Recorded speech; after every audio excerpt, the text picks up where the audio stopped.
छांगुर एक गैंग का सरगना है। गैंग का सरगना सारे काम को एग्जीक्यूट नहीं करता है, वो जो उसके अंदर में काम करते हैं वो करते हैं। इसमें गैंग के जो सक्रिय सदस्य हैं वो काम करते हैं। सरगना पकड़ा गया है। अगर आप उस प्लेस पे जाएंगे, पूरी बिल्डिंग को समीदोष नहीं किया गया है।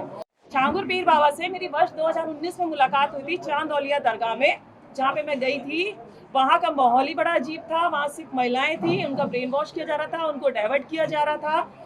छांगुर एक गैंग का सरगना है। गैंग का सरगना सारे काम को एग्जीक्यूट नहीं करता है, वो जो उसके अंदर में काम करते हैं वो करते हैं। इसमें गैंग के जो सक्रिय सदस्य हैं वो काम करते हैं। सरगना पकड़ा गया है। अगर आप उस प्लेस पे जाएंगे, पूरी बिल्डिंग को समीदोष नहीं किया गया है। आधी ही बिल्डिंग को तोड़ा गया है जो इलीगल थी, बाकी तो नहीं तोड़ा गया है। मीडिया के जरिए से मुझे पता चला है कि आधी बिल्डिंग तो खड़ी है यूं ही। और किस पीड़िता को न्याय मिला है? ये खेल आज से नहीं चल रहा, बहुत पुराना चल रहा है। अगर इसमें कुछ नाम लिए जाएंगे, कुछ की अरेस्टिंग होगी, तो ये 40 साल पुराना खेल निकलेगा, जो सबूत के साथ मिलेगा आप सबको। जिसमें मेरे पास जो आया था लड़का, उसका नाम अमित था। उसका असली नाम था अबू आमिर अंसारी। उसने अपने आप को अमित इंट्रोड्यूस किया था, और अमित की पूरी फैमिली मुझसे मिली थी। उसकी पूरी फैमिली हिंदू इंट्रोड्यूस करके मिली थी मुझसे। छांगुर पीर बाबा से मेरी वर्ष 2019 में मुलाकात हुई थी चांदौलिया दरगाह में, जहाँ पे मैं गई थी। वहाँ का माहौल ही बड़ा अजीब था। वहाँ सिर्फ महिलाएं थी, उनका ब्रेन वॉश किया जा रहा था, उनको डाइवर्ट किया जा रहा था। क्योंकि मैं इस परिवार के बीच में रही हूँ, तो ये जो रेट लिस्ट आप देख रहे हैं आज जारी हुई है, ये रेट लिस्ट मुझे वहीं से पता चली थी कि कैसे रेट तय होता है, किस तरह से इसको एग्जीक्यूट किया जाता है, कैसे फंडिंग आती है, हवाला के जरिए कैसे पैसा आता है। जो चीज़ मैंने एसटीएफ में बताई भी है कि आज भी वो फंडिंग जो धर्मांतरण एटीएस की इतनी बड़ी कार्रवाई अभी नहीं हुई जितनी होनी चाहिए। मुकदमा पंजीकृत होने के बाद 2 धर्मांतरण और कराए गए हैं, जिसकी जानकारी एटीएस को है ही नहीं। प्रशासन इस लेवल की जांच कर रहा है। आप एफआईआर उठा के देखो, जिसमें 9 नामजद हैं, लेकिन 4 की गिरफ्तारी होती है। एफआईआर कब की है? नवंबर 2024 की। और गिरफ्तारी कब होती है? अप्रैल में। कुछ गिरफ्तारी कब होती है? अभी 5 तारीख को। क्यों?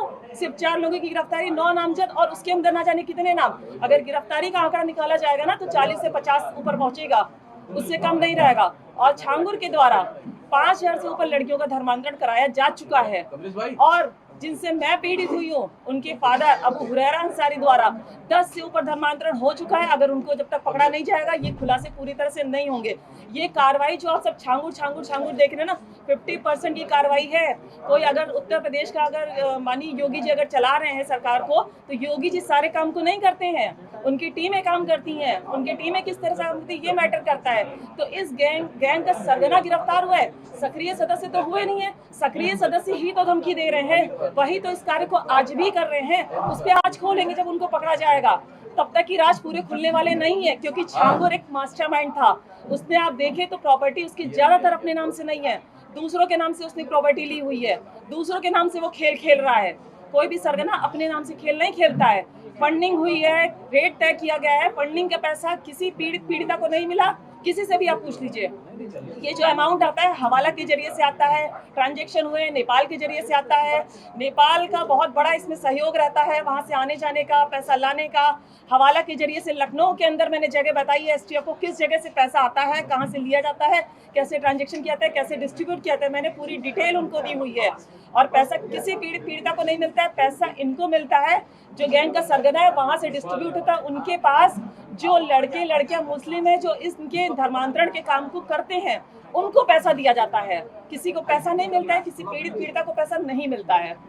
अब आपको कोई और सवाल है तो पूछ सकते हैं। अभी आपने एक और पीड़ित क्या बचे? एक और पीड़ित बचे। एक और पीड़ित बचे। लास्ट बचे भाई, लास्ट बचे। देश में मैं कहना चाहती हूँ, सबसे ज्यादा जो हमें जरूरत है, सुरक्षा की जरूरत है, आर्थिक सामाजिक सुरक्षा की जरूरत है। अगर हमें ही कुछ करा दिया जाएगा तो ये बताइए, आज जो हम यहाँ पे बैठे हैं, जो आप लोग यहाँ पे आए हैं, कौन इनको लेकर आएगा? हमें ये बताइए, कोई लेकर आएगा या किसी को नहीं लेकर आएगा? अगर कोई आवाज उठा रहा है, विश्व हिंदू रक्षा परिषद द्वारा आप सबको बुलाया गया, वो सहयोग कर रहे हैं, वो आवाज उठा रहे हैं, तो आप हमारी सुरक्षा को ध्यान में रखिए। और हम मुख्यमंत्री से बहुत जल्द मिलने वाले हैं, उनसे मुलाकात करेंगे। मुख्यमंत्री से मिलकर पूरा प्रकरण बताएंगे, क्योंकि प्रमुख सचिव से मैं मिल चुकी हूँ।